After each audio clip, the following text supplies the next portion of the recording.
이현학 신부님께서는 오늘 수행과 사회적 실천이라는 큰 주제 아래에서 토마스 머튼과 크리스티안 신부, 영화에 나왔던 원장 신부님이시죠. 두 증언자의 경우를 들어서 이야기를 해주실 텐데요. 간단히 양력을 소개해 주셔드리면 이현학 신부님은 올리베타로 성 베네딕토 수도의 수사신부이시고요. 광주 카톨릭 대학을 졸업하고 로마 그레고리안 대학에서 교부학 석사학위를 받으셨고요. 올리베타로 성 베네딕토 수도원장을 지내신 바 있습니다. 그동안 쓰신 책으로는 내가 사랑하는 교부들이라고 분노 출판사에서 나온 책이 있고요. 성경은 읽는 이들과 함께 자란다 라는 책인데 이거는 렉시오디기나와 상관이 있는 책입니다. 그 외에 이제 번역하신 책으로 토시디우스의 아우구스티누스의 생애, 그리고 말씀에서 샘솟는 기도, 교부들의 길, 이런 책들이 있습니다. 그러면은 1시간에서 1시간 10분 정도 먼저 신부님 강의를 듣고 나서 질의응답으로 이어가도록 하겠습니다. 여러분 반갑습니다. 제가 박규호 신부님 뒤에 이렇게 강의를 하게 된 것은 거의 박규호 신부님 급으로 대접을 받는 것인 것 같아서 대단히 영광스럽게 느끼시기도 하고 좀 두근거리기도 하고 그렇습니다. 아까 박 신부님께서 강의하시면서 이제 베네딕토 수도교치 잠깐 이야기하시면서 전주 이야기를 하셨거든요. 전주가 우리 베네딕토 수도자들한테는 굉장히 중요한 수행 중에 하나인데요. 제가 수행에 관한 이야기를 하려고 올라오면서 전주를 이렇게 함부로 어기고 있습니다.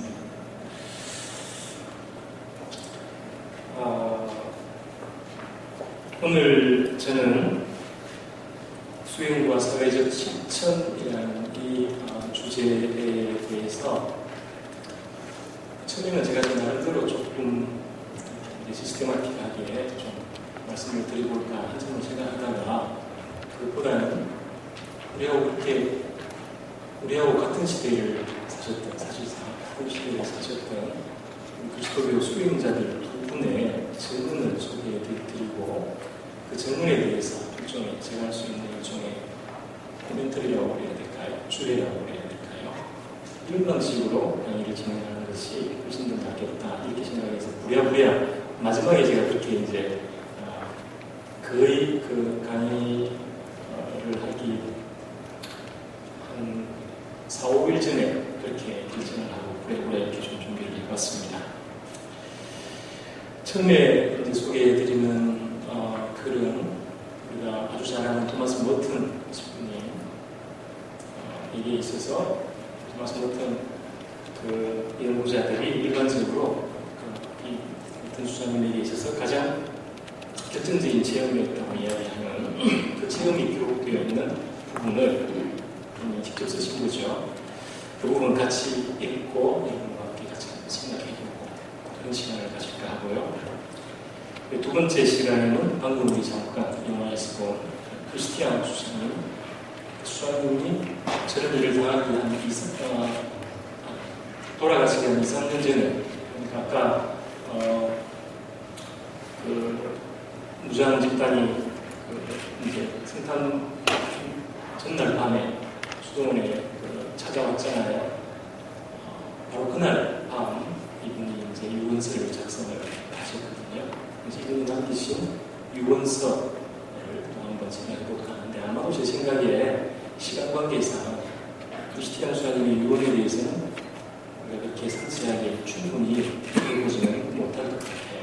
그래서 한 가지라도 조금 제대로 하는 것이 좋겠다는 생각이 들기 때문에 토마스 머튼에 대해서 충분히 할 수 있는 만큼 하고 시간이 허락되는 만큼만 크리스티안 수사님의 글을 보도록 하겠습니다. 대단히 아쉬운데요. 왜냐하면 토마스 머튼 신부님이 우리 주제에 대한 이야기의 바탕, 기본을 깔아주신다면 세상과 이 영성과의 영적인 추구와 세상사에 대한 관심이 어떤 관계가 있는 것인지 그런 이야기를 주로 해주신다면 크리스티안 수사님은 더 구체적으로 이제 세상과의 영성생활과의 관계와 우리 그리스도인들의 그리스도교 수행자들의 에게 구체적으로 어떤 방식으로 수행될 것인지. 그래서 옛날 이제 수도승들이 수행의 목록으로 삼았던 여러 가지, 이제 아까 박사님도 소개하셨습니다만 대단히 여러 가지 수행의 목록들이 있었는데, 이분들에 의해서 아주 현대적으로, 그렇지만 대단히 복음적으로 정해져서 재해석되고 다시 실천되는 그런 것들을 이제 보게 해주는 거거든요. 어쨌든 토마스 머튼의 글부터 먼저 읽어보도록 하겠습니다. 이 1958년, 그러니까 머튼이 수도원에 입회하시고 17년 혹은 18년 지난 후에 하게 되는 책임인데요. 흔히는 그냥 이제 Force and World 책임이라고 그냥 이렇게 부르더라고요. 이게 그 수도원 그 잉글랜드 루이빌이라는 작은 도시, 그 도시의 그 장수 이름이에요. 거기서 어떤 본문을 보면 알게 되겠지만 어떤 체험을 하게 되는데, 이 체험의 기록인데요. 이 기록은 두 가지 버전으로 진행됩니다. 첫 번째 버전은 머튼의 그 개인 일기, 1958년에 생긴 일기이기 때문에 58년도 일기에 하루 지난 뒤에 기록이 되어 있고, 이게 대단히 짧게 기록이 되어 있고, 두 번째 버전은 이제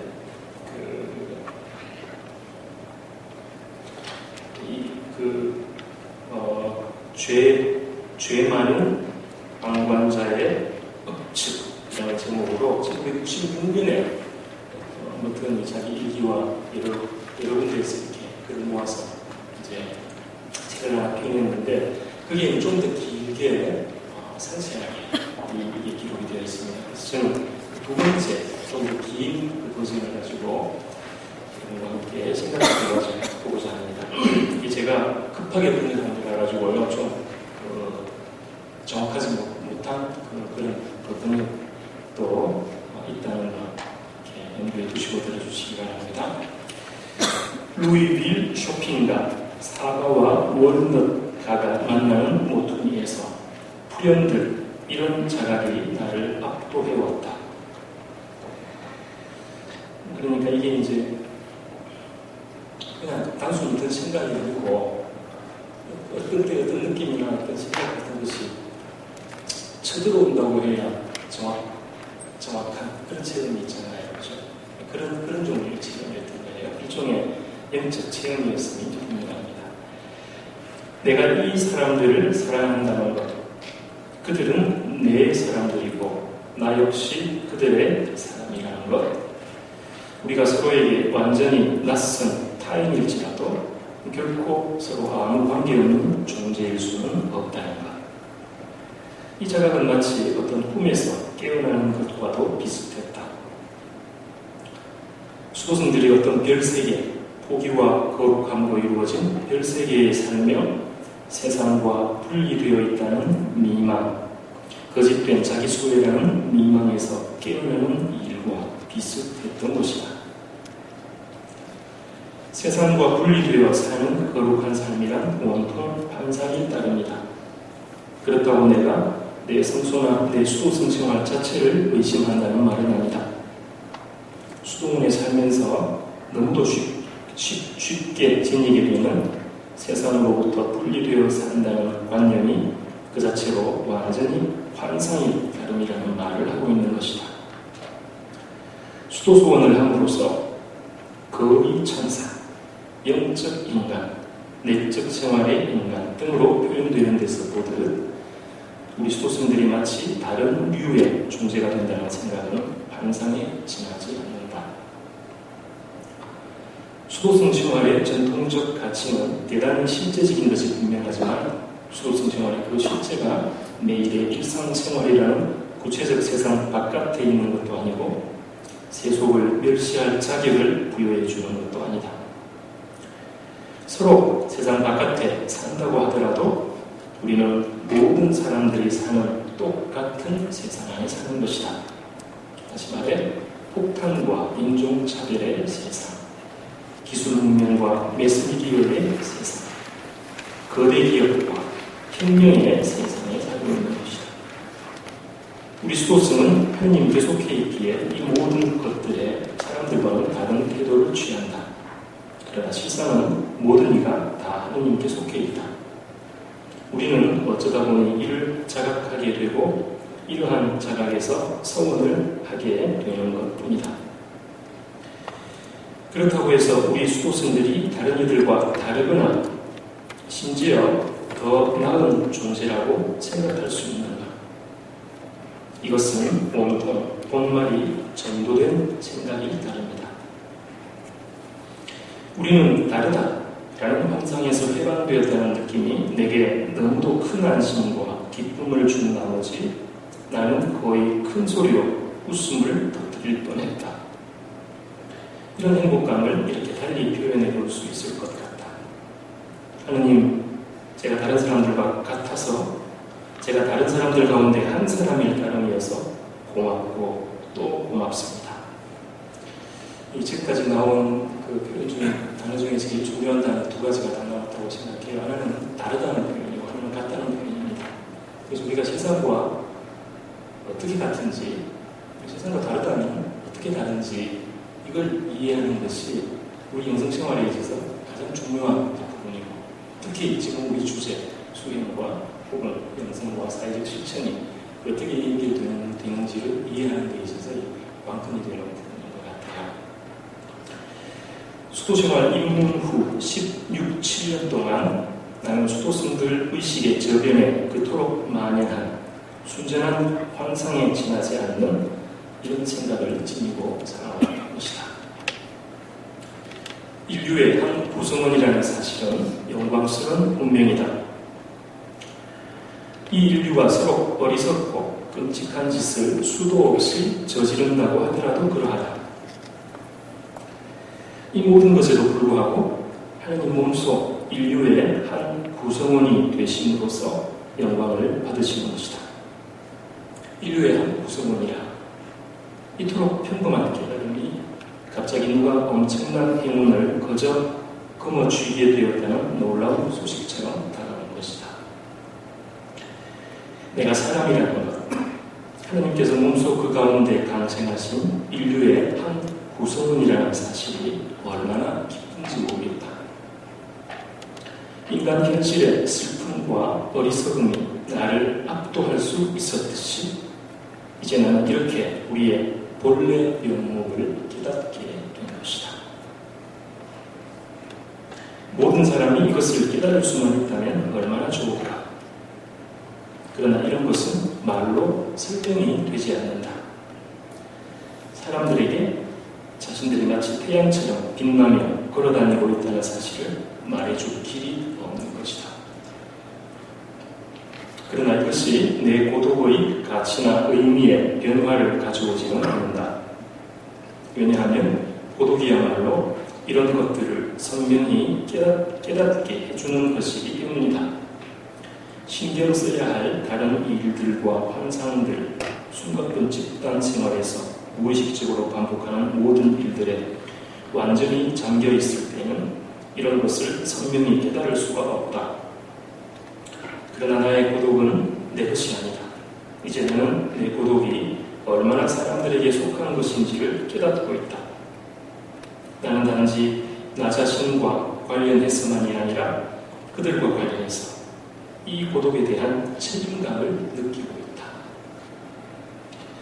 내가 홀로일 수 있는 것은 그들의 덕이니 이것은 내가 그들과 하나이기 때문이다.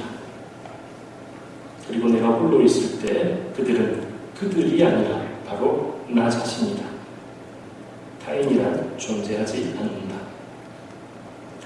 그 순간 나는 불현듯 그들 마음속의 비밀스러운 아름다움을 그 깊이를 본 듯했다. 죄도 욕망도 그 어떤 자기인식도 도달할 수 없는 그들의 본래 면목, 그 심장부를 본 듯했다. 하나님께서 보시는 그대로 그들 각자를 보는 듯했다. 자신의 있는 그대로의 이 모습을 그들 모두가 스스로 볼 수만 있다니. 우리가 늘 서로를 이런 식으로 볼 수만 있다면, 그럴 수만 있다면 전쟁도, 증오도, 잔인함도, 탐욕도 더 이상 존재하지 않을 터인데 나는 우리가 서로 앞에 엎드려 절할 줄 알게 되는 것이 중요하다고 믿는다. 느끼시겠지만 이게 이제 단순히 상대방을 존중하고 예의를 바치고 하는 차원이 아니고 상대방 안에 들어있는 하느님을 인식하기 때문에 상대방 안에 있는 하느님께 경배한다, 조배한다 그런 표현인 거죠. 그러나 이것은 눈으로 보아 알게 되는 것이 아니고 오직 특별한 은사로 말미암아 믿고 이해될 수 있을 따름이다.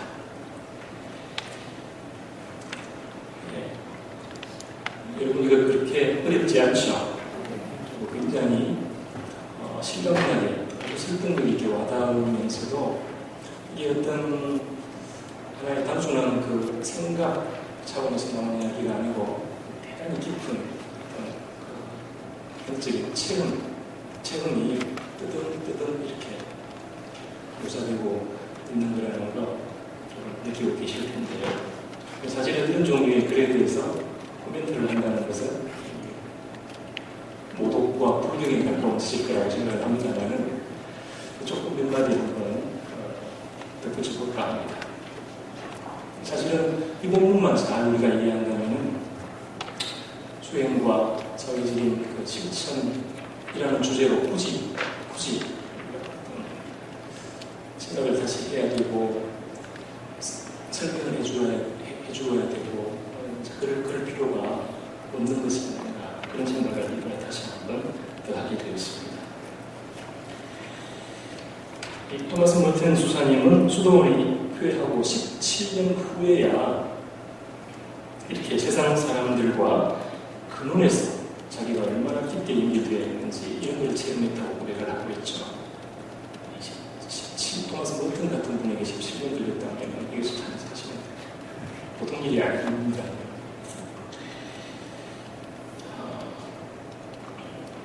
그러면서 세상을 이제 사랑하게 되었다. 아주 명쾌하게 이야기를 하고 계시죠. 근데 이런 체험, 그리고 이런 체험담은 머튼이 사회적 의식으로 각성되어서 생긴 일이 아니고 무엇보다도 하나의 영적 체험의 소상이라는 것. 자기가 그때까지 걸어온 영적인 추구의 연장선상에 서 있다는 사실을 알아듣는 게 굉장히 중요할 것 같아요. 그러니까 이 체험을 기점으로 해서 머튼이 이제 영성가에서 그리스도교 수행자에서 사회적 활동가로 변신하게 되는 것이 아니고요. 머튼은 죽을 때까지 수행자로 나왔죠. 근데 이 사회적인 실천 혹은 정치적인 실천 이게 얼마만큼 수행이라는 말과 동떨어질 수 없는 것인지 하는 것을 보여주고 있다고 생각합니다. 뭐라고 그래야 될까요? 열심히 우리가 기도 생활하고 그런다고 그래가지고 다 이런 종류의 어떤 각성을 얻게 되는 것 같지는 않아요.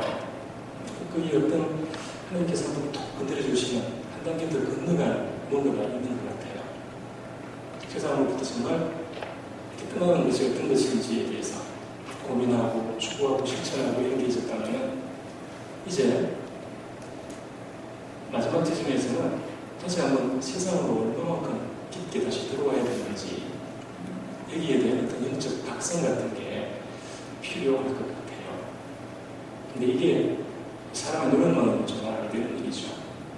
그렇기 때문에 모든 것이 마지막에 오직 특별한 은사로 말미암아 가능한 것이다 이런 표현을 하고 계시는 것 같습니다.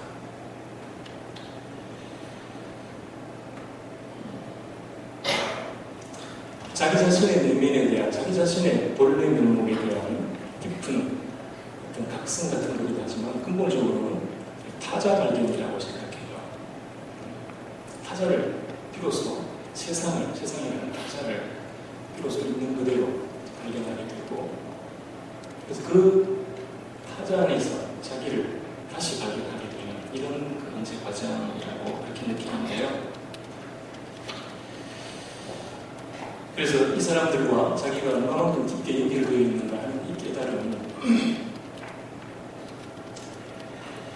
깨달음도 단순히 어떤 인간적인 차원에서 연대해야 된다. 서로 함께 걸어가야 된다. 이런 어떤 노력의 소산이 아니고 굉장히 깊은 차원에서 벌어진 영적 체험의 소산인 것이 분명한 것 같습니다. 그래서 이런 지점을 토마스 머튼은 굉장히 다양한 표현을 쓰더라고요. 부왕비엘, 이게 이제 불란서 표현인데, 이거를 어떤 분들은 영어로 그냥 그대로 옮겨가지고 버진 포인트 이렇게 번역을 하기도 한다고 보는데 굉장히 재미없는 번역이죠. 그냥 그대로 내버려둬야 돼요. 뭐라고 번역이 될지 모르겠습니다만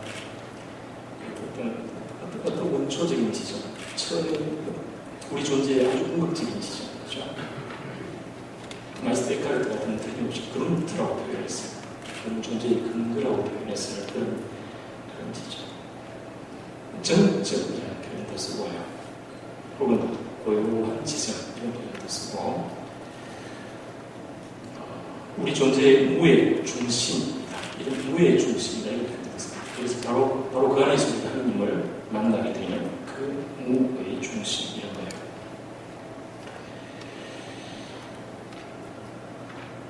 다른 책에서는 토마스 머튼이 어떤 표현을 또 하기도 하는가 하면, 우리의 본래 면목으로 깨어나면서 우리는 단지 우리 자신만을 발견하는 것이 아니고 세상을 발견하고 자녀와 형제들을 발견하고 그리스도를 발견한다. 이런 표현을 하세요.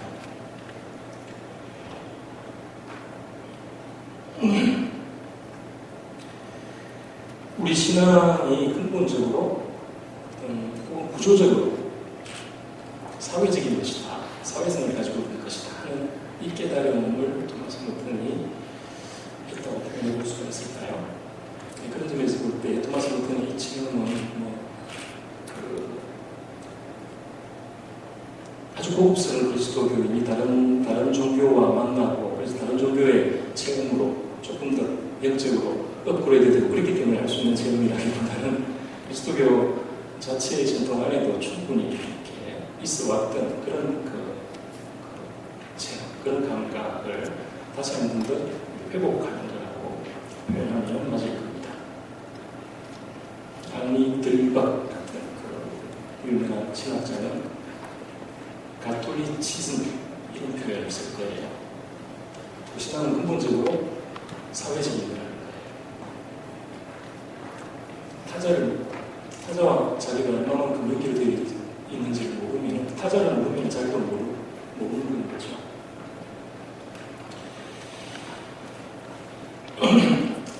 그래서 바로 이 깨달음의 지점에서 이제 토마스 머튼은 비로소 안심하고 세상이 얼마나 좋은 것인지, 세상이 얼마나 좋은 선물이지, 인생이 얼마나 좋고 고마운 것이어서 우리가 얼마만큼 충분히 만끽해야 하는 것인지, 영어의 appreciate 그러면 고맙다는 말도 있지만 만끽하는, 감상하고 음미하고 이런다는 표현이 있잖아요. 그런다는 뜻이 있잖아요.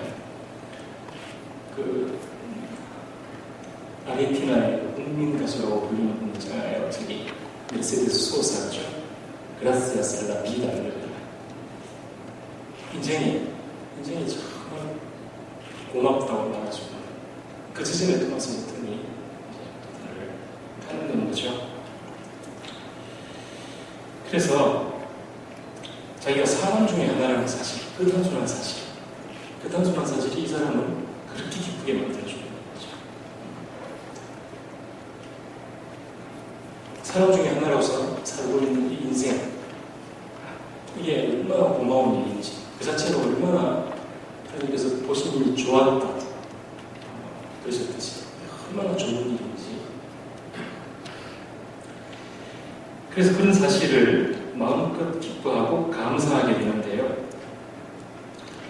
이제 그 기쁨과 감사로 사람들이 살고 있는 세상을 사랑스럽고 따뜻하게 바라보는 시선을 얻게 되는 거죠. 그래서 이 지점 이후에 토마스 머튼의 글들은 칭찬하고 이 순간 이후에 나온 글들하고는 마치 다른 사람이 쓴 것처럼 그렇게 글의 내용이나 이런 게 다르죠.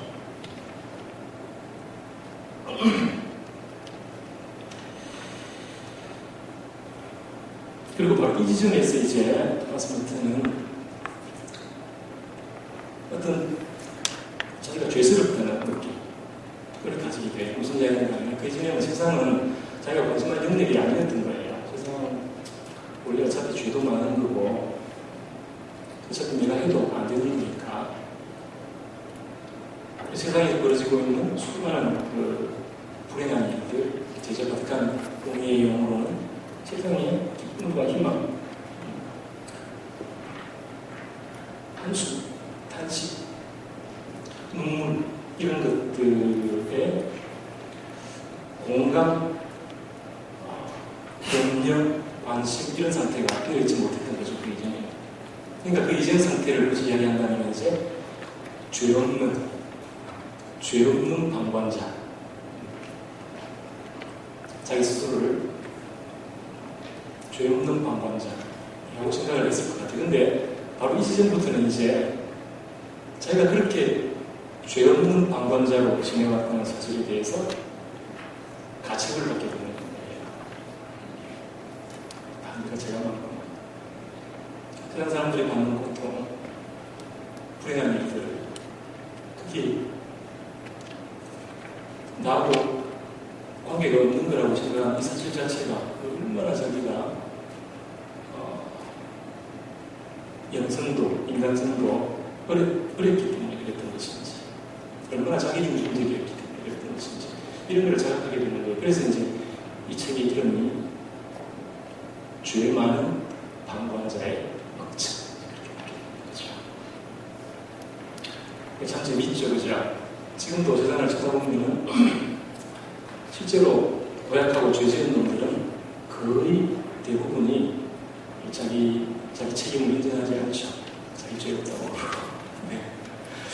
그 책임을 느끼는 사람들, 고통받는 사람들은 대부분 다 이런 종류의 어떤 영적인 민감 소지하는 그런 사람들이 아닌가 하는 생각이 듭니다.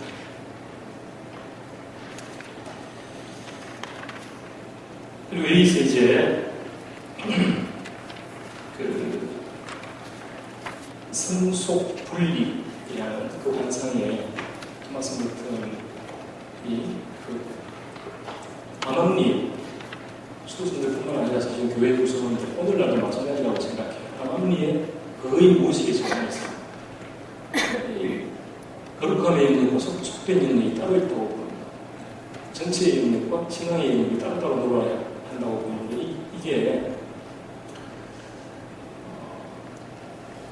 이게 사실은 얼마나 큰 착각인지 환상인지 이제 이런 이야기를 또한 하고 있죠. 수도승 전통 일각에서 빠지지 않고 계속 나오는 이야기가 콘템프투스 문디라고 해가지고 있습니다. 우리말로 그대로 그냥 직역하면 세상 혐오일 거예요. 세상을 혐오하는 사람들이 수도승들이라는 거예요. 근데 이게 굉장히 잘못된 표현이고 이 표현을 통째로 폐기해서는 안 되지만 잘 씻어가지고 말려가지고 다시 써야 되는데 소독해가지고 우리가 혐오해야 될 것은 세상 자체가 아니고 그 세속주의 그럴 때, 그죠? 속물근성 그럴 때 세상 모든 사람들을 지배하고 있는 그런 세상의 정신이라고 할까요? 그런 거 있잖아요, 그죠? 그거에 대한 그 부정이지 세상 자체에 대한 세상 현실 자체에 대한 부정은 아니라는 사실. 오히려 세상 자체는 정말 하나님께서 당신 외아드님을 보내서 희생시키기까지 할 정도로 사랑하셨던 그런 대상이라는 사실에 대해서 그 세상 혐오가 아니라 세상 사랑, 아무 이제 이런 지점에 토마스 머튼이 접어들게 됩니다. 이 성속 분리라는 것이 토대가 되어가지고 나오는 것이 오늘날 이제 우리 한국 교회 현실 안팎에서요, 우리를 굉장히 많이 괴롭히고 있는 정교 분리라는 이야기인데요. 우리 시대를 주무르고 있는 큰 몇 가지 상투어들이 있거든요. 그 중에 저는 대표적인 거라고 봐요. 이 부분에 대해서는 나중에 따로 토마스 머튼이 말의 문제에 대해서 큰 고민을 했거든요. 그 이제 따로 그 뒤에 말의 문제를 다룰 때 보기로 하겠습니다. 어쨌든 꿈에서 깨어난 것처럼 이런 그 성소 분리라는 관념에서 토마스 머튼이 깨어난 거예요. 그러면서 이제 이런 것들을 한마디로 환상이라고 부르면서 자기가 새롭게 보게 된 이 진실, 이 사실의 그 신학적인 근거에 대해서도 토마스 머튼은 밝혀주고 있습니다. 강신이죠. 하느님께서 그 중에 하나가 되신 바로 그 인류의 한 구성원이라는 사실, 자기가 한 구성원이라는 사실을 기쁘지 않을 수 없다는 말이 있을 때는 충분히 느낄 수 있죠. 토마스 머튼은 이야기를 안 했지만 제가 한마디 더 보태자면요, 강색만이 이 성속이 분리될 수 없다는 사실을 말해주는 것은 아니죠. 그리스도교 교리 전체가 다 저는 그 이야기를 하고 있다고 봅니다. 그리스도교 교리는 관계론이에요. 아까 우리 박신님 관계에 대해서 얘기했지만 하느님 자신도 옛날에는 뭐 스콜라치아 신학에서 존재 그 자체 이렇게 얘기했습니다. 네, 그리스도 예를 들어서 성 토마스의 그 신학 대전 같은 성령에 대해서 하는 이야기 잘 들어보면요, 하느님은 존재 그 자체라기보다는 관계 그 자체로 보여야 되는 거예요.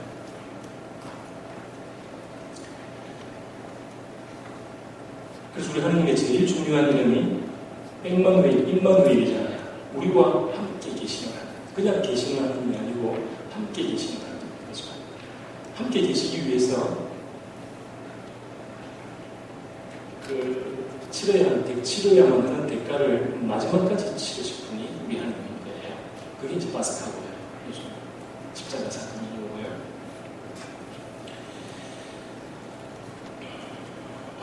아마도 그 하느님의 이런 부분에 대한 이야기는 여러 신학자들이 많이 했지만 신학자이기도 하고 증거자이기도 하고요. 본회폰 목사님이 아주 잘 이야기를 해주셨다고 생각합니다. 그 다음에 토마스 머튼은 이런 데서 그치지 않고 한 걸음 더 나아가서 이제 수행이, 특히 토마스 머튼이 가장 집착한 수행이 고독의 수행이거든요. 이 수행의 사회적인 역할을 이야기하고 이 고독의 수행이 가지고 있는 어떤 새로운 가치를 이런 각도에서 재발견하게 되죠. 이것은 자기 자신을 죄스러운 방관자로 인식하는 그 인식의 필연적인 귀결이라고 해야 될 겁니다. 그래서 정말 참된 의미에서 고독했기 때문에, 다시 말해 세상 사람들이 중요하다고 하는 그런 가치들의 지배에서 굉장히 자유로운 그런 지점에 들어가 있을 수 있었기 때문에, 그래서 환상으로부터 성속 분리라는 환상으로부터 깨어날 수 있었던 사람은 다른 사람들 역시 이런 환상에서 깨어날 수 있도록 도와야 한다는 이런 자각인 거죠. 그렇기 때문에 기도와 수행, 여러 가지 종류의 수행, 우리가 그 안에 살고 있는 세상과 사회를 향해서 필연적으로 어떤 예언적인 사명을 이제 지니게 되는 거죠. 바로 이런 맥락에서 머튼은 필요하다면 불편한 사람, DP 대상, 이거 외교 용어잖아요, 그죠? 페르소나 인그라타. 어떤 나라에 들어가면 어떤 사람들은 페르소나 인그라타라는 이런 낙인이 찍혀 있으니까 입국이 하나가 안 된대요. 필요하다면 이런 사람이 될 수 있어야 된다. 수행자들이 이렇게 이야기를 했고, 세상을 떠나기 몇 시간 전에 방콕에서요, 한 젊은 학생 활동가한테 이런 말씀을 남겼다고 합니다. 수도성은 본질적으로 현실 세계와 그 구성체에 대해 비판적인 태도를 견지하는 사람을 뜻한다. 이런 말들을 하면은 토마스 머튼이 어떤 고생을 하게 될지, 어떤 방식으로 왕따를 당하게 될지 조금 짐작이 되시나요? 네. 사회에서 큰 힘을 지니고 있는 말하자면 지배계급 뿐만 아니고요, 교회와 수도원 안에서도 이제 정말 불편한 존재가 될 수 있는 거예요.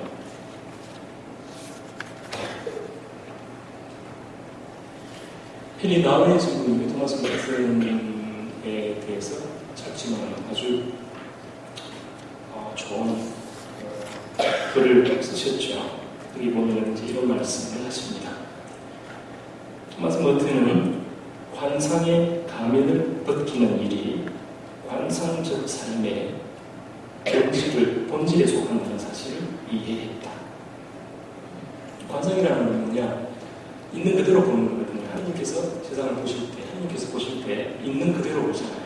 자기가 보고 싶은 대로 왜곡시켜서 보는 게 아니라 있는 그대로 보죠.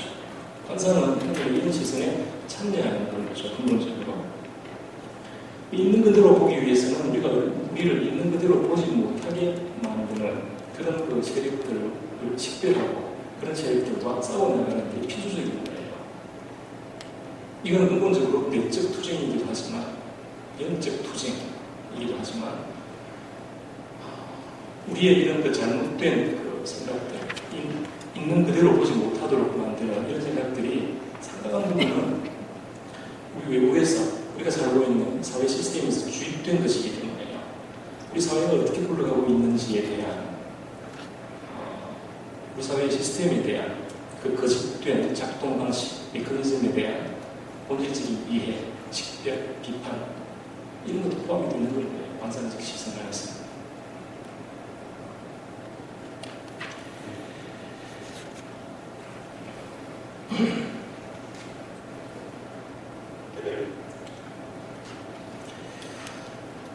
그러나 그 과정을 통해서 그는 자기 자신과 동료 인간들에게 차라리 숨기고 싶은 현실들을 드러낼 준비를 갖추게 되었던 것이다.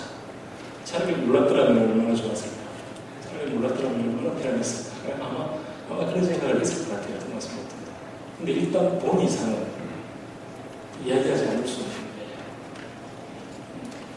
안 보이거나 그게 정말 안 보여서 안 보이거나 보기 싫어서 안 보이거나 안 본 상태에서는 말을 하지 않아도 괴롭지 않죠. 근데 본 상태에서는 이야기하지 않으면 괴로운 거예요. 자기 진실, 자기 진리를 대신하는 거거든요.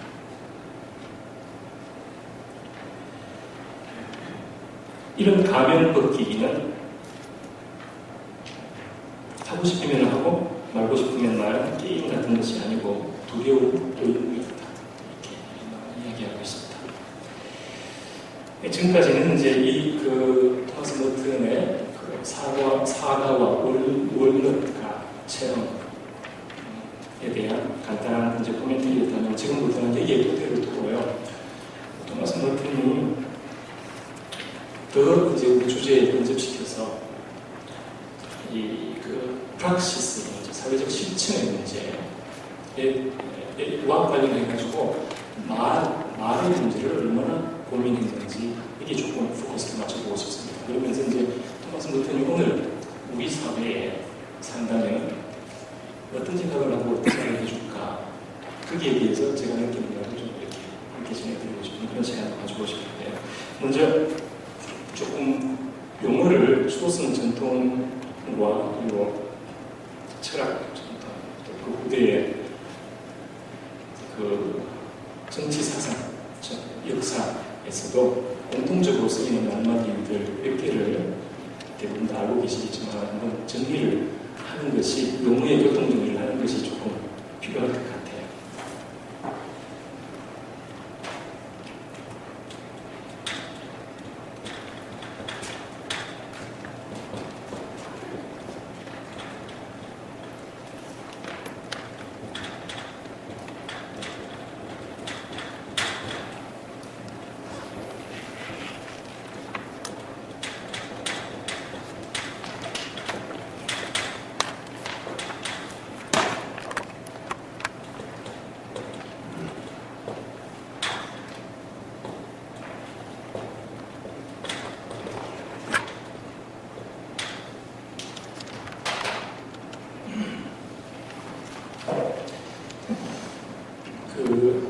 관상과 활동 이 그 카테고리는 여러분들 아시겠지만 성경에는 안 나오는 말이에요. 성경의 카테고리가 아닙니다. 휘락 철학의 카테고리예요. 언제부터 교회가 이 말을 쓰기 시작했는가? 휘락 교부들식부터 쓰기 시작한 거죠. 그래서 압도적으로 그 이후에 그리스도교 연성전통에서는 중요한 말이 되어버렸습니다만 오늘날 우리는 관상과 활동 그러면 관상은 주로 기도 이런 걸 뜻하는 거고 영적 체험 이런 걸 뜻하는 거고 활동은 사도직 일하는 거 이런 걸 뜻하는 거고 이렇게만 동작을 하겠습니다만 원래 교부 시대에서 이제 활동 그러면은 사도직이 아니고요. 글자 그대로 수행을 듣겠습니다. 아까 우리 박신부님이 몇 가지로 쭉 이야기해 주신 그런 거 수행들이죠. 자기 본능, 육신과 관련되어 있는 충동들, 본능들을 컨트롤해 나가고 제어해 나가고 하는 것과 관련되어 있는 그런 훈련들, 그 다음에 조금 더 정신적인 부분, 세상을 보는 각도, 관점 이런 것들을 조절하는 그런 그 수행. 이거를 이제 이끌어서 활동, 빗다, 띠바 그런 것을 다루어 나가는 과정을 빗다, 띠바, 활동생활이라고 불렀던 거예요. 그리고 그거를 다 해야만이 관상에 도달한다. 물론 이제 어떤 교부들은 그렇게도 표현을 하셨습니다만 실제적으로 그거 다 끝마치는 사람이 몇 명이나 있겠어요. 본제되어 있는 거예요.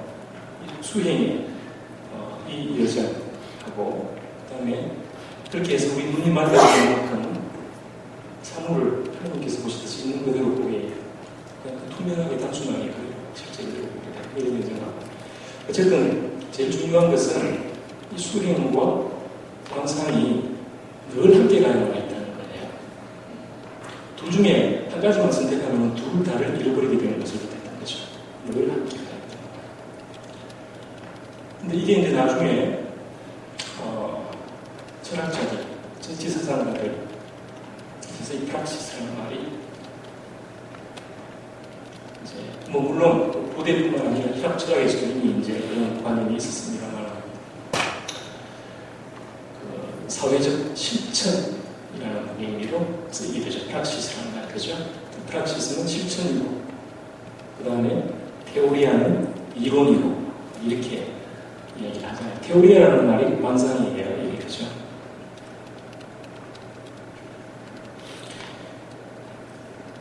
그래서 지금 이제 우리가 토마스 모튼과 함께 잠깐 살펴보려고 하는 한나 아렌트의 경우가 아주 전형적인데요. 한나 아렌트에게 있어서 프락시스는 뭔가 하면 저 빗다, 악티바, 수행, 그 활동 생활에 있어가지고 가장 그 순수하고 가장 가치 있는 고차원적인 단계, 정치적인 실천, 정치적인 각성과 그렇다는 실천, 이걸 이제 프락시스라고 보죠.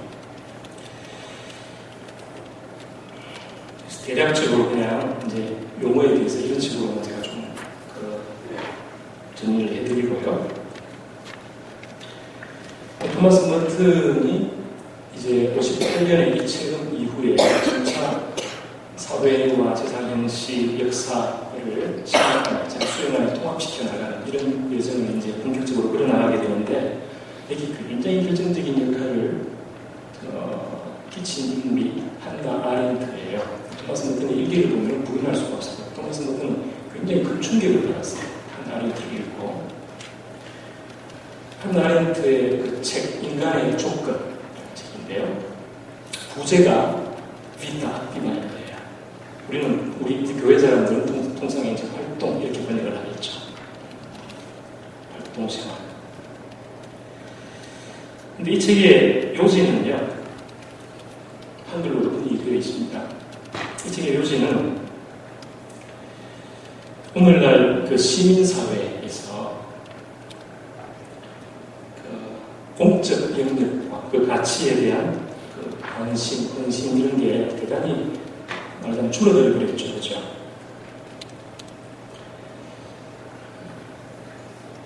모든 것이 그 시장으로 다 흡수가 되고 있잖아요. 모든 것이 정말 시장판이거든요. 대통령도 막말 하자면 장사꾼인데 이거는 제가 붙이는 욕이 아니고 자기 스스로가 그렇게 내세우는 거잖아요. 한국이라는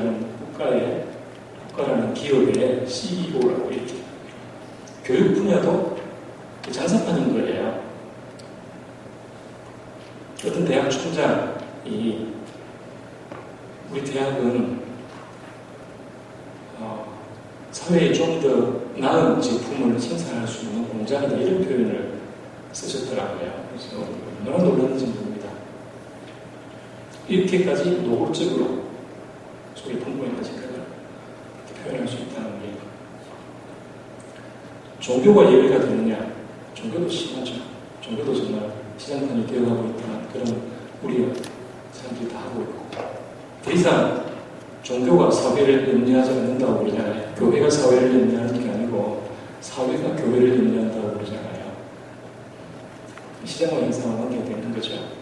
공적 영역에 대한 관심, 사람과 사람들이 함께 살아나가기 위해서 서로 자유로운 인격체로서 생각과 힘을 합쳐나가는 이런 일련의 과정으로서의 정치, 행위라는 이런 그 감각이 거의 전적으로 성실되고 있는 사회에 살고 있는데, 이미 한나 아렌트가 살고 있는 그 시대에도 그랬던 거예요. 그 한나 아렌트는 이렇게 되어버린 데 대해서 가장 큰 원흉이 그리스도교라고 본 거예요. 왜냐? 그리스도교는 역사적으로 관상과 활동 이야기를 하면서 늘 관상에 달하면 압도적인 우위를 부여하고, 세상에 대해서, 세상과 그 세상에서 살아가기 위한 일들에 대해서는 부차적인 관심밖에 쏟지 않았기 때문이라고 이렇게 얘기하죠.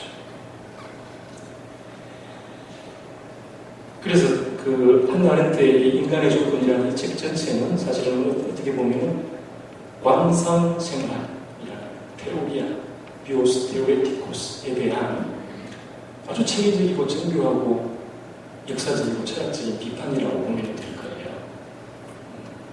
스스로를 관상가라고, 그리스도교 수행가라고 철석가적이라고 생각하고 있었던 토마스 머튼이 이게 얼마나 큰 충격이 되었는지 충분히 이해가 가죠. 그런데 토마스 머튼은 이게 그리스도교적인 그 관상의 가치에 대한 위협이라고 보지 않고 참된 그리스도교적인 관상의 가치를 다시 복구시킬 수 있는, 현대에 쓰여진 저술 중 관상생활에 대한 가장 심오하고 중요한 옹호라고 보는 거예요. 제가 생각해도 그런 것 같아요. 제가 보기에도. 이 작품이 나오고 난 이후에 이른바 영성신학이라는 신학 분야가 있잖아요. 하시는 분들이 관상에 대한 이야기를 하면서 어떻게 이런 이야기를 빠뜨릴 수가 있는지 저는 참 이해가 안 갑니다. 토마스 머튼은 굉장히 빨리 못하지. 그렇게 한 사람인 거죠.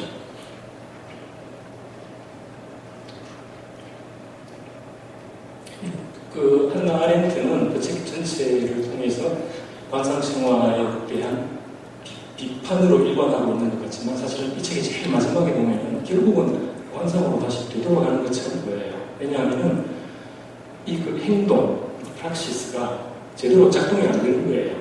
정말로 자유로운 영혼이 이런 그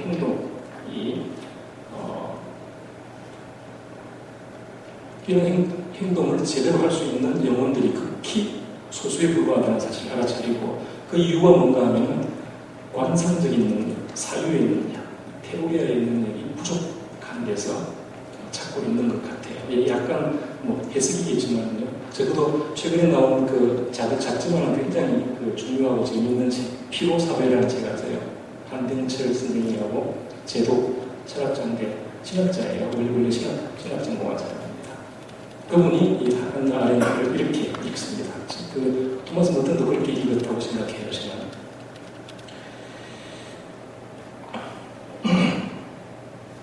그래서 활동, 프락시스, 사회적인 실천, 정치적인 각성과 실천, 이게 정말 제대로 작동되려면 관상, 사색의 능력을 다시 회복해야 된다는 거죠. 토마스 머튼은 이제 그렇게 한나 아렌트를 알아들었는데요.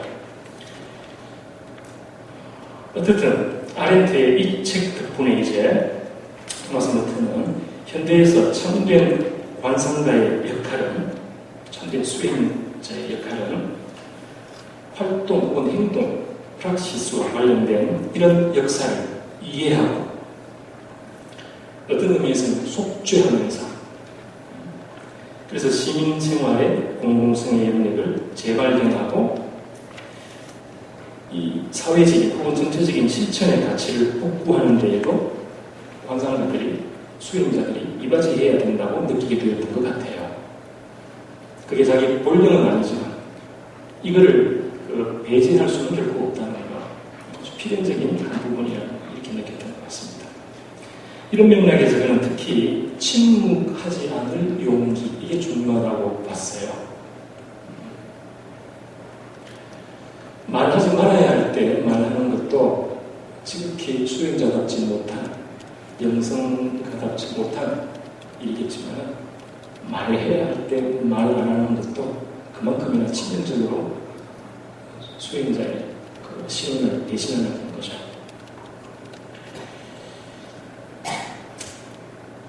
특별히 이 말의 문제가 왜 중요하다고 토마스 모튼이 느꼈는가 하면 위에서 이야기하는 그 성속 분리라는 그 환상 거죠. 이게 지속되고 확산되는데 이 말이 얼마나 중요한 역할을 하고 있는지 깨달았기 때문이에요.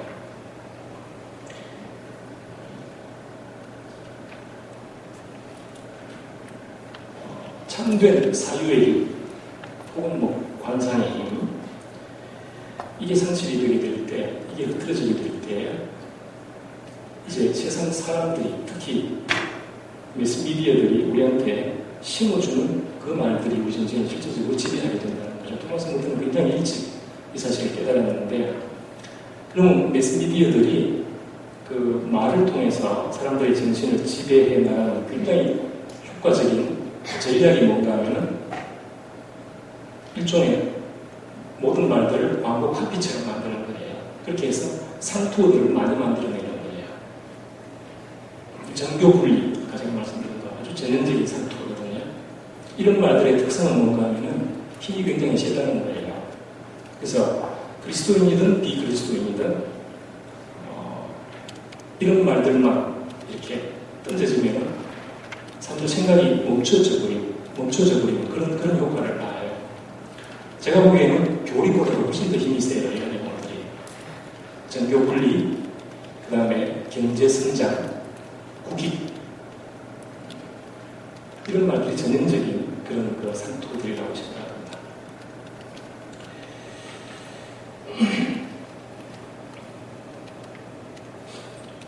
그래서 우리가 이런 말들에 함몰되게 된다는 것은 그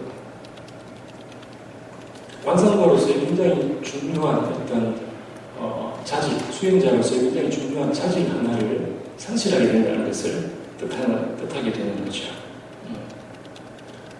세상은 그 내면으로부터 있는 그대로 있는 게 아니고요. 그냥 힘과 돈을 가진 사람들이 보고 싶어하는 방향대로 우리도 그렇게 보게 되는 거죠. 관상의 눈을 상실하게 될 뿐만 아니라 그런 상투어들 때문에 토마스 머튼이 또 약간 그 후에 못지않은 관심과 정리로 이제 읽었던 책이 같은 한나 아렌트의 예루살렘의 아이히만이라는 책이에요. 여러분들 아시죠? 그죠? 아렌트는 그 아이히만에 대해서 묘사를 하면서 이 사람이 너무 평범하고 정상적인 사람이라는 거예요. 이렇게까지 악한 사람, 유대인들 몇백만을 죽이는 그 일을 기획하고 조직하고 실행한 사람이라는 어떤 대단히 근본에서부터 사악한 인간이라는 그런 느낌이 들어야 되는데 지극히 정상적인 사람이라는 거예요. 근데 이 사람의 이제 가장 큰 특성은 뭐냐? 아렌트가 여러분들 다 아시는 이야기를 제가 하고 있다면 용서해 주시고 들어주십시오. 생각이 없다는 거예요. thoughtlessness. 생각이 없는 거예요, 이 사람이. 상대방이 정말 어떤 고통을 겪고 있을지, 타자의 입장에서 타자의 고통과 처지를 이렇게 감응하고 느끼는 능력이 거의 전적으로 결여되어 있다고 보는 거죠. 그렇게 되는데 뭐가 치명적인 작용을 했느냐? 역시 상투어일 거예요. 토마스 모튼은 이 아이히만이 처형당하는 바로 그 순간까지 얼마나 많은 상투어들을 남발했는지에 대한 아렌트의 기록을 읽으면서 진저리를 치고 있어요. 나치가 만든 전형적인 상투어 하나 말씀드려볼까요? 나치는 절대로 유대인들 죽이는 거, 무슨 유대인 제거라든지 유대인 처형이라든지 이런 말 안 쓰는 거 아시죠? 최종 해결 이런 말 써요. 파이널 솔루션, 최종 해결인 거예요. 이런 말들을 쓰게 될 때 사람들은 그나마 약간 남아있을 수 있는 인간으로서의 어떤 가치, 인간으로서의 그 타자에 대한 어떤 감각, 상상력 이런 것이 없어지게 되게 되는 거예요. 아주 안심하고 자기가 하고 있는 일을 정당화시키고 강변시킬 수 있게 되고 그렇게 된다는 거죠. 그렇기 때문에 어떤 의미에서 말의 회복은 사회적 실천, 프락시스의 회복과 직결되는 문제이기도 하고 관상의 회복이기도 한 거예요. 아마도 그의 아주 탁월한 언어 감각 때문에 그랬겠지만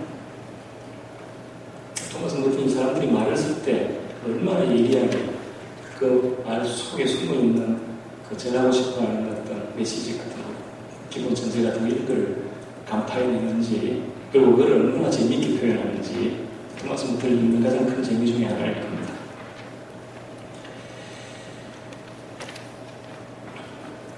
그는 1960년대에 미국 사회에서 특히 정치와 언론 영역에서 그랬지만 교회와 수도 안에서 얼마나 수많은 이 상투어들이 남발되고 있고 사람들의 정신을 지배해 나가고 있는지 하나님의 말씀이 아니고 이런 말들이 사람들의 정신을 지배해 나가고 있는지 알아차렸죠.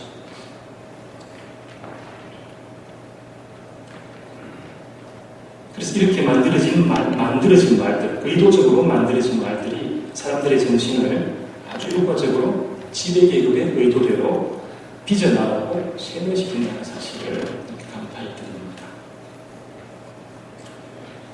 정교 분리에 대해서 한 번 더 우리가 이제 살펴보고 싶은데요. 지금부터 제가 이제 인용해드리는 그 글은 일주일 전에 김인국 신부님이 김인국 실제의 사회단 총무록이라고 있죠. 한국 그리스도교 서산연구소에서 발제를 하나 했어요. 거기서 그 발제문에서 제가 발췌한 너무너무 실감나고 쓸데없는 일이 있는 거기 때문에 제가 조금 시간이 걸리더라도 인용을 하고 싶었습니다. 우리나라에 소위 말하는 이제 지배계급의 이익을 아주 철저하게 대변하는 신문들이 있잖아요. 그 신문들이 얼마나 말을 어떻게 쓰는지 아주 정확한 특히 정교 분리와 관련해가지고 2008년 6월 30일 서울광장에서 사회단 신부님들이 이사를 했잖아요. 이게 꽤 이제 좋은 긍정적인 결과를 낳았어요. 절대로 투쟁은 아니었어요. 그때 이웃 종교 신자들까지도 찾아와서 함께 어우러지는 굉장히 큰 잔치 같은 게 있는데요. 조선일보 사설에서 이제 이런 말을 합니다. 종교인이 복잡한 정치, 외교, 경제, 사회 문제들을 이때가 지금 촛불 그 시위가 제일 정점에 달했을 겁니다. 종교인이 복잡한 정치, 외교, 경제, 사회 문제들을 선과 악의 이분법으로 재단하다 발을 헛짚게 되면 종교의 권위는 어찌 되겠는가? 어쨌든 종교도 지금 이 순간에는 이성의 목소리를 내야 한다. 종교는 종교의 위치에서 가능할 때 더 큰 의미와 무게를 지닌다. 이렇게 이제 사설에서 나왔습니다. 그 다음에 살짝 그 뒤에 2009년 2월에 용산 참사 있었잖아요. 그죠? 그때 또 이제 용산 참사 진상규명과 희생자를 위한 위력미사를 동원했죠. 그때 많은 교회 안팎의 사람들의 공명을 이제 이끌어냈습니다. 이때도 조선일보 이제 이런 사설을 싣고 있습니다. 모두가 힘들고 각박한 시대에 국민이 종교인에게서 가두 투쟁을 이끄는 전사의 모습을 찾겠는가. 이게 전형적인 사토들 중에 하나예요. 가두 투쟁을 이끄는 전사의 모습을 듣고 싶은 거예요, 사실 이렇게. 이런 시대일수록 종교인은 국민 마음과 이 사회 안에 평화를 심기 위해 자신의 몸을 던져야 한다. 이때 쓰이는 평화라는 말도 전형적인 상투어죠. 예수님이 직접 그 비판하신 상투어들 중에 하나에 내가 세상에 평화를 주고 온 줄로 생각하지 마라. 우리 모두가 힘을 합쳐 이 어려운 시대를 타고 넘어가자는 말이다. 이런 식으로 이야기를 하죠. 그 다음에 또 어떤 이제 그저음 해가지고 2010년 3월에 봉헌사 영진선님 발언인가 관련해가지고 또 조준이 모습이 시끄러웠거든요. 그때 또 어떤 이제 그 사설을 신문하면 종교와 정치는 부엌과 척간처럼 멀리 떨어져 있을수록 좋다. 기가 막힌 표현이에요. 부엌과 척간처럼. 그런데 이제 여기까지는 이런 말을 써요. 종교는 정치에 관여하지 말아야 한다 이런 말을 쓴단 말입니다. 근데 2004년에 그 사학개정법 문제 때문에 개신교 목사님들이 머리를 깎고 똑같은 촛불 시위가 벌어졌던 그 서울광장에서 그 똑같은 촛불 시위를 하시거든요, 목사님들이. 그때 조선일보가 이제 어떤 글을 쓰는지 소개해드릴게요. 종교계의 시국선언이 따른다는 것은 그 사회의 운행에 빨간불이 켜졌다는 뜻이다. 예수교 장로회의 성명은 여론을 무시한 정부의 폭주가 도를 넘어선 데 대한 우려가 종교계에서 확산되고 있음을 보여준다. 종교인들의 목소리는 결국 교인의 목소리이고 나아가 국민의 목소리다.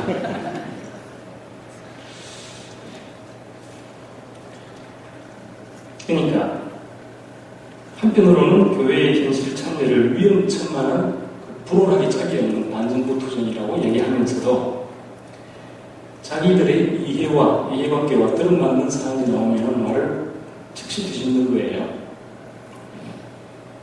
그러면서 빛과 소금의 역할을 하고 있다고 찬양을 하는 게 이런 식입니다. 종교는 그 현실의 삶을 무가치한 것으로만 보지는 않는다. 종교는 오히려 현실을 열심히 진지하게 각지게 살 것을 권유한다. 종교가 중요한 시기마다 정치적인 현실에 대해 예언자적으로 발언하고 신도들에 대해 행동의 준칙을 제시하는 것은 바로 그러한 이유에서다.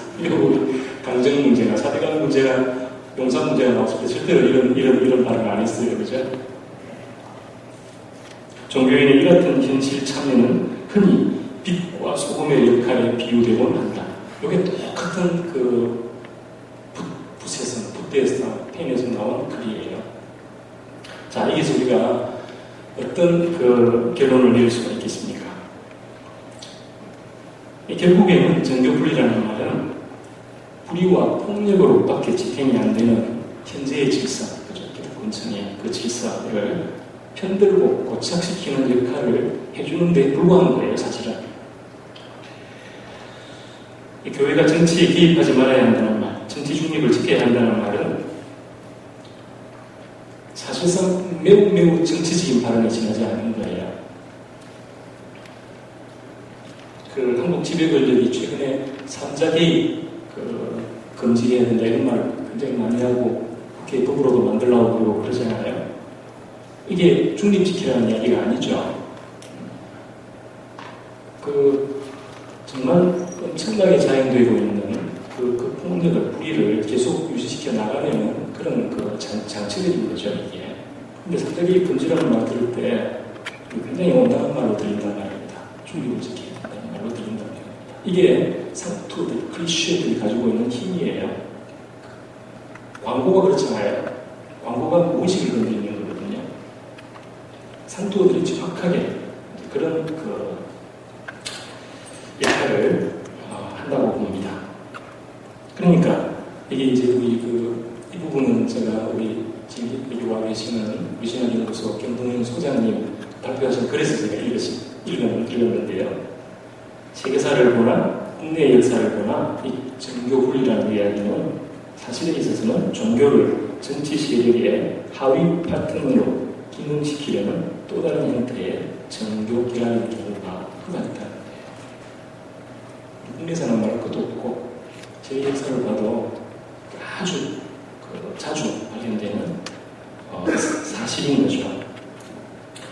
이러한 태도는 저는 좀 심한 말로 비치기도 합니다만 전혀 심하지 않다고 생각해요. 악마적이라고 불러도 된다고 생각해요. 정교 분리 이야기를 쉽게 하는 이 태도는 악마적이에요. 왜냐?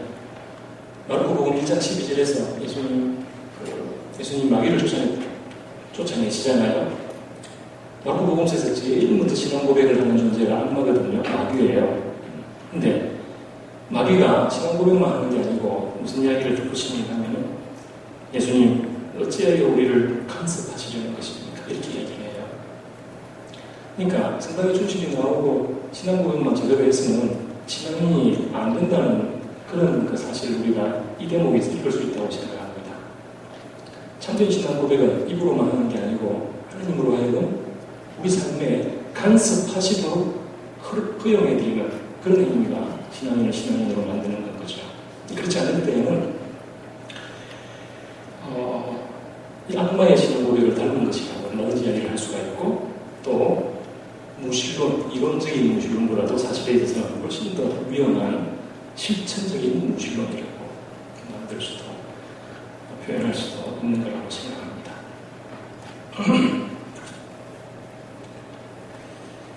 그래서 어쨌든 이 이제 대중을 지배하고 싶은 사람들이 가장 중요하게 생각하는 것이 말인 거예요.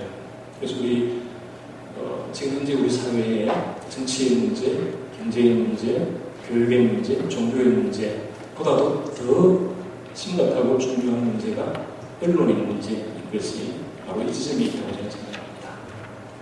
언론이 자기 손아귀에 있다고 생각하기 때문에 저렇게 파렴치하고 뻔뻔스러운 일을 계속 저지를 저렇게 짜릿게 할 수가 있는 거예요.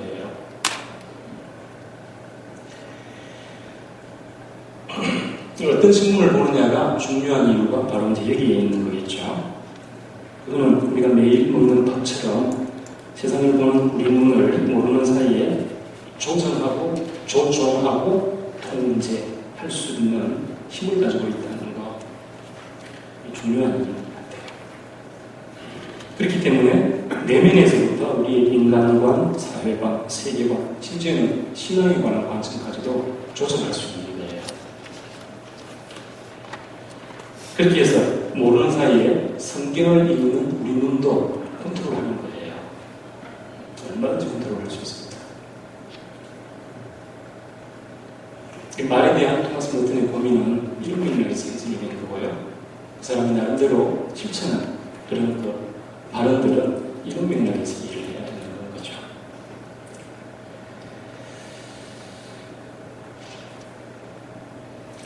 저 개인의 조심스러운 어떤 주장이라고 볼까요? 이 말의 문제에 대해서 우리 그리스도인은 가장 좋은 그 대응책이라고 그래야 될까, 해결책이라고 그래야 될까, 뭐냐, 말씀으로 돌아가는 거예요.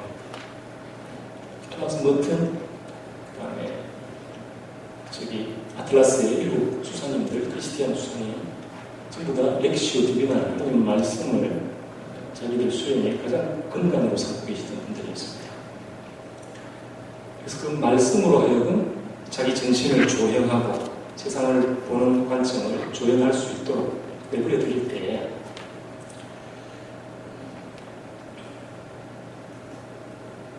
근데 그렇게 하지 않으면 어떤 일이 생기죠? 그러니까 박 교수님 강의 제일 처음에 폴 발레리 이야기 인용했잖아요. 생각하는 대로 살지 않으면 사람대로 생각하게 된다고요. 하느님 말씀대로 생각하면서 그 생각대로 살지 않으면 저는 이렇게 풀어요. 그거를 하느님 말씀대로 생각하면서 그 생각하는 대로 살지 않으면 세상의 말들이 살라고 이야기하는 그대로 살면서 생각도 위로 따라가게 되는 거예요. 약간 다르게 표현해볼까요? 하느님 말씀하고 복음의 가치관하고 세상의 가치관하고는 이 물과 기름과의 관계에 있다고 봐야 옳을 거예요. 거기에 중립지대가 없어요.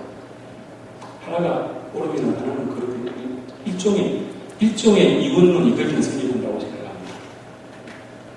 이냐시오 인생주를 같은 거 해보신 분들은 느끼실 거예요. 그러니까 하나님의 말씀이 복음으로 하여금 하나님의 말씀으로 하여금 내 안에도 침투에 들어와 있는 세상의 그 말들, 음성들, 세력들을 식별하고 검열하도록 허락해드리지 않으면 어떤 일이 벌어지는가 하면요, 그냥 내가 모자란 사람으로만 남게 되는 게 아니고요, 그렇게 영적이지 못한 사람으로만 남게 되는 게 아니고, 이제 전혀 복음적이지 못한 그 세상의 말들이, 세상의 가치관들이, 그 세력들이 하나님의 말씀을 검열하게 돼요. 그래서 자동적으로 무의식적으로 우리를 불편하게 할 수 있는 말씀들, 우리에게 간섭해주고 주는 말씀들은 자동적으로 걸러내게 돼요. 그런데 전혀 스스로 의식하지 못하게 됩니다.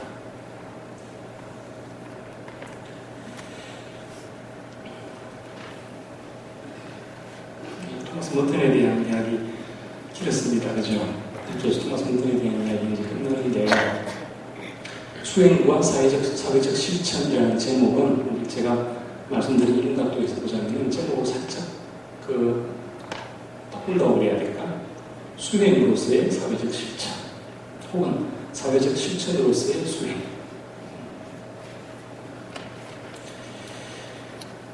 크리스티안 원장 수사님의 이 유언에 대해서는 아주 간략하게만 한 5분 정도만 말씀을 드리고 싶습니다. 근본적으로 토마스 머튼하고 같은 발견의 연장선상에 있어요. 타인, 세상에 대한 복음적인 그리고 영성적인 발견을 하신 분들이에요. 타자를 있는 그대로 만나고 있는 그대로 환대하는 것. 그 타자의 생각을 내 생각으로 흡수 통일시키지 않는 것. 이렇게 말씀드리면 굉장히 아름답고 좋은 말로 들리겠지만은, 예를 들어서 이슬람 신자들하고 30년 이상, 아까 우리 잠깐 봤지만 사셨거든요. 단 한 사람도 개종시켰다는 이야기 들은 적이 없어요.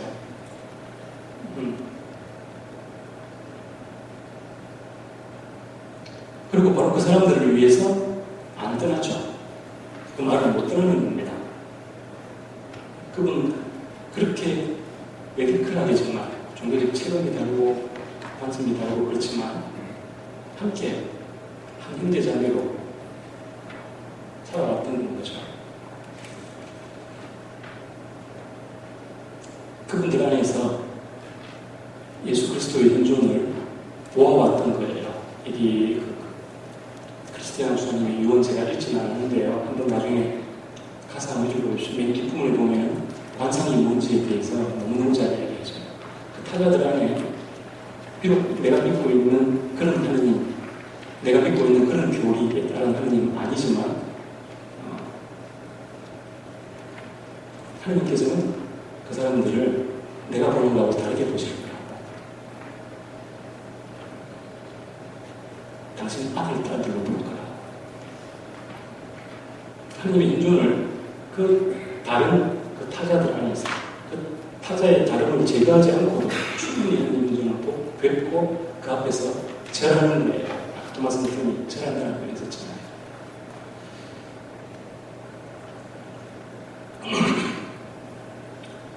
그런 그 선택이 굉장히 진지하고 레디컬했죠. 죽음에 이르기까지 갔죠. 그래서 증언인 겁니다. 복음에 대한 증언인 거예요.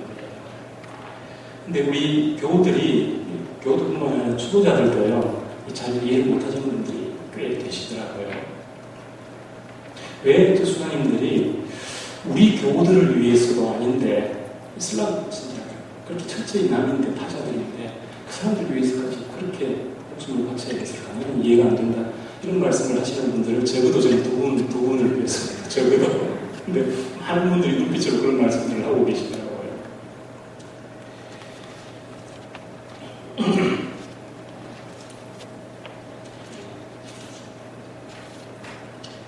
그 다음에 그런 타자들을 그렇게 발견하고 있는 그대로 이렇게 수용하게 되고, 그게 있으면 끝인 게 아니고 자기 인생을 그렇게 타자들을 위해서 바쳐진 인생으로 이해한다는 것. 그러니까 그 크리스토퍼스 수사님이 죽는 게 너무 두려워가지고 그렇죠. 그럴 때 크리스티안 수사님이 그런 말 해주잖아요. 우리 인생은 이미 바쳐진 인생이라고. 저는 앞에 그거를 타자 수행이라고 부를 수 있을까 싶어요. 타자와 만나고 자기한테 맞추지 않고 있는 그대로 타자를 존중하고 반대해드리는 수행.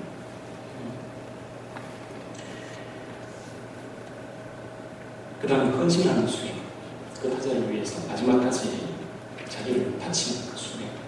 근데 이게 노래로 수행으로만 가능한 일이 절대로 아니에요.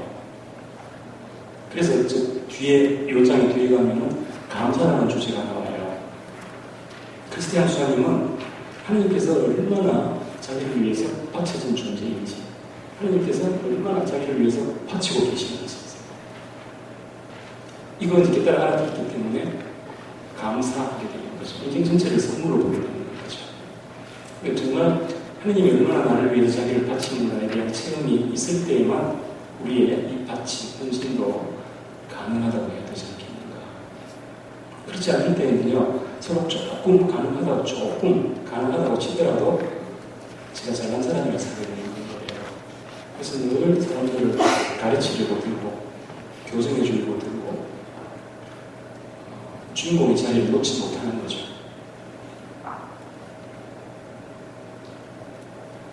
그래서 얼마 전에 아주 옛날부터 그런 이야기를 했어요. 교회 안에서. 교회가 어머니가 교사다. 그런 표현도 많이 써왔지만 그 직후부터 에클레시아 도처에서 가르치는 교회잖아요. 그렇죠? 에클레시아 도처에서 가르치는 교회도 중요하지만 먼저 배우는 교회가 돼야 된다. 에클레시아 디션스. 배우는 교회가 돼야 된다. 교회가 사람들을 이끄는 스승이고 길잡이니까도 해야 되겠지만 먼저 제자로서의, 예수님의 제자로서의 역할을 충실수행해야 돼요. 사람들 가르치기 이전에 사람들 속에 이미 내려와 계신 성령의 음성을 귀 기울여드리고 그 앞에서 절하는 자세. 이런 자세도 우리 수행에 굉장히 중요한 자세 같아요. 겸손이라는 그 고대 수행을 이런 각도에서 해석할 수 있을 거라고 생각합니다. 몇 가지가 할 이야기가 있습니다만요. 마지막으로 한마디만 제가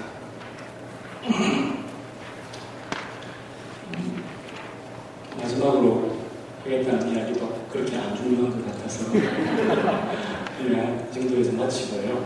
여러분 혹시 이제 함께 나누고 싶은 이야기, 질문 같은 게 있으시면 좀 들어보고 싶습니다. 감사합니다.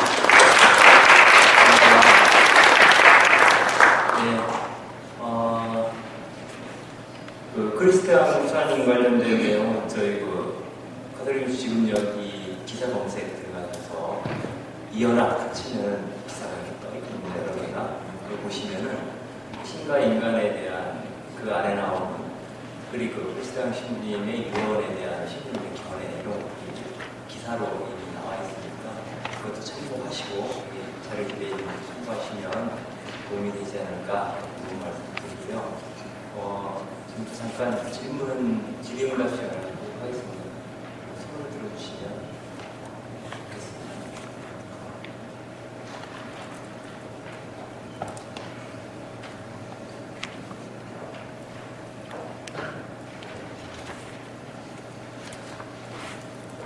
질문하실 분 없습니까? 질문이 너무 큰 질문이시고 다 그러실 거라고 생각됩니다. 주신 주제가 워낙 계속 생각을 주제에 대해서 관상을 해야 될 것 같은 그런 주제이기 때문에 근데 저희가 이제 질문이 없어서 안 하는 게 아니라는 말씀을 한번 드리고 싶고요. 그 다음에 두 번째로는 그럼 굳이 그걸 서리걷지만 질문을 드리자면 왜 언제부터 교회가 이 참다운 프랙시스와 테오리아의 결합됐던 삶을 무엇에 의해서 포기하게 이렇게 제가 죄송합니다만 제도교 안에서 이렇게 찾아보기 어렵게 됐다고 생각합니다. 사실 이것도 지극히 제 사적인 견해일 수밖에 없는데 저는 개인적으로 이렇게 생각합니다. 교회가 작은 자리, 가난한 자리, 원래 출발했던 그 자리, 디아스포라의 자리, 박해받는 그리고 이해받지 못하는 소수자의 자리, 이걸 우리 교회의 출발점이었거든요. 이 자리를 놓치게 될 때, 그래서 교회가 더 이상 박혀받지 않고 종교의 자유를 누리게 된다는 것이 그렇게 좋은 일이지만 313년 우리 이제 그리스도교가 로마의 국교가 되잖아요. 그죠? 우리 교회 역사에서 좀 1차적으로는 긍정적이죠. 그죠? 박해 시대가 끝났으니까. 근데 긍정적이지만은 못한 치명적인 어떤 영적인 손상이 시작되었던 지점도 바로 그 지점이라고 생각합니다. 그렇게 해서 이제 교회가 박해받는 비주류, 박해받는 소수자가 아니고 박해하는 주류가 되어버린 거예요, 사실상. 감각을 잃어버리게 돼요. 원래 그 가난한 자리에서 가난한 숫자를 세보면 가난하고 약한 사람들이 훨씬 더 많아요, 세상에. 그런데 이제 그 계층 상승이라고, 신분 상승이라고 해야 될까요? 공적인 차원에서 이걸 이루었다고 해야 될까? 그렇게 될 때 복음서를 읽는 감각부터 시작해가지고 세상을 보는 원래 감각이 둔감해졌다고 밖에 볼 수 없지 않겠는가. 저는 이제 그런 생각이 들고요. 그리고 이 지점에서 굉장히 의미심장한 것은 수도승 생활이 교회에서 탄생한 것이 바로 이 지점이라는 겁니다. 313년 살짝 앞선 시점에 수도승 생활이 탄생하게 돼요. 탄생해서 어디로 갔습니까? 여러분들 아시겠지만 사막으로 들어갔잖아요. 물론 그런들은 사회에 대한 어떤 비판적인 어떤 의식으로 박성이 되고 이런 건 전혀 아니었지만 그리스도인으로 하나님 말씀을 읽고 듣고 살고자 하는 사람으로서, 그것도 애누리 없이 좀 이렇게 살고 싶어 하는 사람으로서 굉장히 예리하게 신앙의 본능 차원에서 생수 스피드의 차원에서요 느꼈다고 생각해요.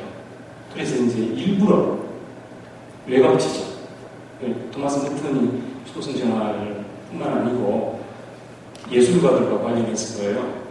이런 수도승이나 예술가들이나 이런 사람들은 사회의 변두리에 외곽지점에 늘 자리하는 사람이었다. 이런 표현을 해요. 굉장히 중요한 지식이거든요.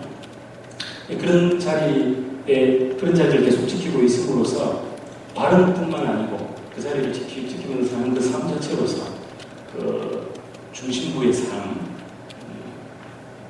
대한 어떤 예언적인 어떤 비판의 역할을 할 수 있었다고 이제 보았는데요. 대답이 됐는지 모르겠습니다만 저는 그런 방향으로 현재까지는 그런 방향으로 생각을 하고 있습니다. 네, 감사합니다. 또 질문 있으신가요? 제가 오늘 오전에 잠깐 글을 쓰기 있어서 자료를 잠깐 보다가 경험했던 걸 말씀드리면은 김수환 추기현님께서 이제 81년도인가에 쓰신 글이 있어요. 그 글을 보니까 어떤 내용이냐면 당신께서 항상 그리운 시절로 돌아가게 되면 떠오르는 게 처음 보자 신고했던 그 가난한 한동훈이 수도승과 그 얘기를 하세요. 그러면서 모험적 총빈을 살고자 했으나 주교가 되고 추기경이 된 이후로 안 되더라는 거예요. 안 되고. 그리고 그 사회복지 시설도 그 숱하게 방문을 했지만 한 번도 나서서 그 장애인들의 손도 제대로 못 잡아주고 수건을 들어준 적은 없다는 악수 정도는 했겠지만 그래서 자기 어떤 그 자책감에 빠져가지고 너무 부끄럽다 이런 얘기를 하세요. 그래서 이것이 추기경이라는 직책 때문에 불가피하게 이렇게 된 것인가 이런 질문을 던져요. 그러면서 결국 추기경님이 맨 마지막에 하신 말씀은 그것은 추기경이라는 직책 때문이 아니라 내가 용기를 내지 못했기 때문이다 이렇게 결론을 내리시네요. 그 다음부터 이제 사북 한방 지역이라든지 계속 다니시는 그러한 그 여정들이 있어요. 그래서 정말 복음의 어떤 근원에 해당되신 내용이 주로 이제 테오리아에 해당되는 이야기죠. 관상과 실천에 대한. 그런데 정말 그거를 자기 삶으로 살았던 분들 중에서 혹시 떠오르시는 분이 있으면 사례를 들어주시면 어떨까요? 글쎄요, 이제 통상 그러잖아요. 진짜 벽에들은 숨어 있다고 해요. 그래서 진짜 사시는 분들은 정체 안 드러내시는 데 성공하시는 것 같아요. 그런 각도에서 보면 저 같은 경우는 정말 이제 가짜인데요.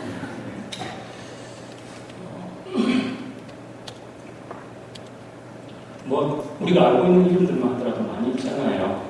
예를 들어서 도로스 데이 같은 분, 그 다음에 디트리히 보네토 같은 분들도 마찬가지겠고요. 오스카 로메로 대주교님, 그분이 세례를 받았다 안 받았다 약간 소리 분분하지만 시몬드 베일 같은 분들이요. 이런 모든 분들의 특징이 뭔가 하면은 그 사회적인 실천이라는 것이 어떤 고급스럽게 의식이 사회적으로 각성이 됐기 때문에 한 걸음 더 나갈 수 있었던 사람들의 실천이 아니고 신앙인이었기 때문에 그리스도인들이었기 때문에 복음을 정말 연구에 없이 살고 싶어하는 마음이 있었기 때문에 어쩔 수 없이 그 길로 나가지 않을 수 없었던 분들이라는 그런 공통점이 있는 것 같아요. 오늘날에도 그런 삶은 얼마든지 가능하고 실제로 우리 눈에 뜨이는 것보다는 그런 삶을 사시는 분들이 많다고 저는 확신합니다. 이름을 거명하면 싫어하시는 분들이 더 많기 때문에 저는 이름을 거명하기조차도 거예요. 뭐 우리 한상동 선생님이나 제가 같이 알고 있는 그런 이름들도 있을 거라고 생각하고요. 디아스포라 이야기에 대해서 조금만 더 말씀을 드리면요. 아까 김수환 주님이 말씀하셨는데 개인의 체험인데요. 우리 수도원이 이제 경상남도 고성 산골짜기에 있는데 그 산골짜기에 골프장을 짓겠다고 난리가 난 적이 있었습니다. 우리 수도원 바로 옆에. 알 수 없이 이제 우리는 먹고 살기 위해서 이제 골프장 반대 운동을 해야만 했거든요. 그 골프장 반대 운동을 하면서 보낸 세월이 한 4, 5년, 5년 정도 되는 것 같아요. 비교 보면 6년이기도 하고. 재앙과도 같은 그런 체험이었는데, 지금 저보고 하나님께서 이거 한 번 더 할 얘기 물어보시면 저절로 제가 보기가 힘들 것 같아요. 그럼에도 불구하고, 그게 얼마나 큰 축복이었는지, 저 개인에게 특별히 그렇고요. 우리 공동체 형제들에게도 저는 그랬다고 생각합니다. 그게 왜 큰 축복이었느냐? 그때 저로서는 처음으로 낮은 세상을 알게 된 것 같아요. 우리는 그래도 수도원이니까 수도자들이니까 대대적인 힘을 동원할 수 있는 연출들도 있고 그랬거든요. 그런데도 불구하고 우리의 그 억울한 사정들, 골프장을 짓겠다고 하는 사람들이 얼마나 거짓말을 해야 되는지 그런 진실들이 이렇게 전할 통로가 정말 없더라고요. 신앙 없으면 우울증 걸리기 딱 좋은 그런 이제 체험들이었을 겁니다. 근데 그때 제가 발견한 게 세상에는 그런 사람들의 숫자가 훨씬 더 많다는 거예요. 그러면서 이제 일종의 좀 반성이라고 해야 될까요? 꼭 우리만 살겠다고 이렇게 반대운동을 해야 되는 건 아니구나. 예를 들어서 우리 옆에 골프장 들어온 거 막았다고 해가지고 다른 데로 우리 건너간다면 힘없는 농가 옆으로 건너가게 된다면 그 힘없는 농민이 당하는 고통은 그럼 뭐냐 이런 고민 같은 걸 하게 된 거예요. 그러면서 이제 말하자면 그 바닥에 사는 약한 사람들 그 목소리가 전달이 되지 않는 그런 사람들의 세상을 조금은 알게 되었다고 감히 그런 그 생각을 했습니다. 그러면서 그때 제가 경험한 게 성경이 다르게 읽히더라고요. 예수님께서 하신 말씀들, 하신 가장 중요한 말씀들, 그런 것들이 새롭게 다르게 읽히시고 굉장히 큰 도전으로 다가왔고요. 그런 경험이 있습니다. 그러니까 이거는 하나님께서 우리 수도자들의 어떤 양성을 위해서 돈 주고도 하지 못하는 그런 그 경험을 마치 선물처럼 재앙으로 경험이 됐지만 실상은 선물로 우리가 하게 됐던 것이 아닌가 싶어요. 아틀라스 수도원의 알제리의 수도원인들이 떠나지 않겠다고 선택할 수밖에 없었던 그런 그 감각, 그 복음적인 감각도 자기들이 디아스포라에 있기 때문에 그래요. 원래 알제리에 사는 천주교인들은 주류잖아요. 식민지 종주국의 수도자들이거든요.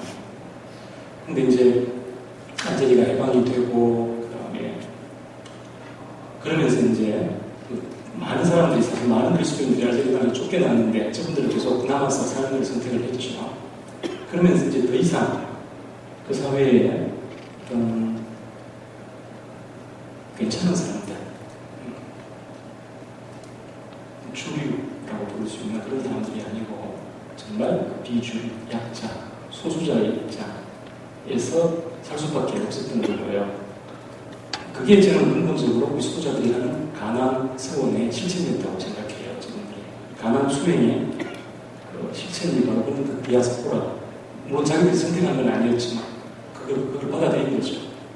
그렇게 되었을 때에 그렇게 예수님처럼 세상을 낮은 데서부터 이렇게 바라보는 그런 그 감각, 혁명가들처럼 세상을 뒤집어 엎기 위해서 그렇게 하는 게 아니고 그 신앙 때문에 그 영적인 감각으로 말미암아 세상을 낮은 데서부터 이렇게 바라보게 되고 얼마만큼 그 낮은 사람들과 하느님이 하나이시고 얼마만큼 자기와 그 사람들이 하나일 수밖에 없는지를 알아들어 나가는 이런 감각. 그렇기 때문에 그 선택 안 하면 안 되게 되는 거죠. 선택 안 하면 속된 말로 너무 쪽팔리는 거예요. 너무 괴로운 거예요. 그래서 이 그 디아스포라 수행, 이게 현대적으로 우리가 사실 옛날 고대 사막 수도승들 수행 중에 자기 자신을 끊임없이 낯선 사람 만드는 이런 수행이 있었어요. 그러니까 계속 떠돌아다니는 거예요. 어느 지방에 가도 거기서 뿌리 내리지 않고 사람들한테 계속 낯선 사람, 경계의 시선을 받는 그 정도로만 머물고 또 다른 동기가 세미테이라고 불렀어요. 자기 자신을 낯선 사람으로 만드는 수행이었던 거죠. 충분히 이해가 가는데 그렇게까지는 못한다 하더라도 현대 우리가 다시 한번 재발견하고 다시 실천될 수 있는 수행이 디아스포라 수행이 아닌가 그런 생각이 듭니다. 예. 일단 이현학 신부님한테 들을 얘기가 계속 나올 것 같긴 한데요. 시간상. 짧게 해주세요.